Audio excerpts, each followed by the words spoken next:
Ayan guys. Simula dito, papunta na. Shout out at Nining. Ayan. Sinumba na gani. Sinumba man yun ang taba. Kaya ako nga nagsabi kay Iyana. Ayaw dumaan ng kalabaw. Dito suko na eh. Ayaw dito kasi nga. Ay, tapa. May limo niya. Lapit na kami. Lapit na sila. Ito na pala yung kubo. Ang kubo.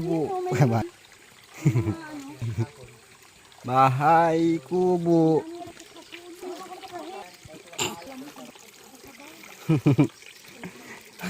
Masarap sana kumain ko kaso nga lang di marunong makyat eh. Ayaw kumain pag di marunong makyat. Si ate, kawawa naman kayo hinihingal. Ayan, lutuan ng kopra. Ginawa ni tatay. Dito ka talaga doon dadaan. Grabe pa, una ka doon tao.